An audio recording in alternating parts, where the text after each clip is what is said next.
નાયબ ઇજનેર બોલું હું વિસનગર 2 માંથી. હા હા આપણે રાવલભાઈ બહુ સરસ કામગીરી કરે છે.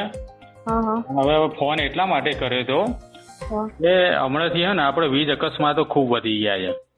હા એટલે એના માટે જેમ રાવલભાઈ અમારી ફેમિલી છે એમ તમે બધા અમારી ફેમિલી છો. હા તો સવારે ઘરેથી નીકળે ને બેન, હા એટલે તમારે એમને સેફટીના સાધનો લીધા વગર જવા દેવાના નહીં. સવારે નીકળે એટલે તમારે યાદ કરાવવાનું સેફટીના સાધનો લીધા કે નહીં. આપણે UGVCL safety belt, gloves, safety shoes, હા હા રોડ, ટોપો એ બધું જ આપેલું છે. બરાબર? તો લઈને અને પહેરીને જ કામ કરે ને એવું તમારે ફેમિલી તરીકે તમારી જવાબદારી છે કે તમે એમના સવારે નીકળે ને એટલે કહી દેવાનું.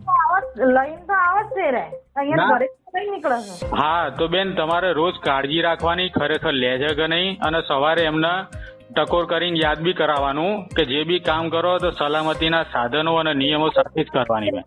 એ તમારી વાત તો તમારી રાઈટ છે, સાચી વાત. અને આપણું GEB નું UGVCL નું કામ ખરું ને બેન, એ અઘરું કામ છે. હા એ તો બરાબર?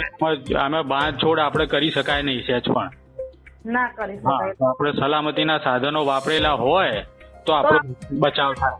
આપણા માટે જ છે કે એ તો એમના માટે જ છે કે એમને તો. હા બરાબર બેન. એટલે આ તમારી જવાબદારી, આ તમને જવાબદારી આપી રોજ સવારે એમને યાદ કરાવવાનું સાધનો લીધા કે નહીં અને નિયમોથી કામ કરે એટલું તમારે પ્રેમથી યાદ કરાવવાનું રોજ. એ તો હું એમને કહી દઉં. હા ને રોજ પણ એમ નહીં, અત્યારે નહીં, રોજ સવારે. હા રોજ રોજ સવારે. બરાબર? ઓકે હો બેન.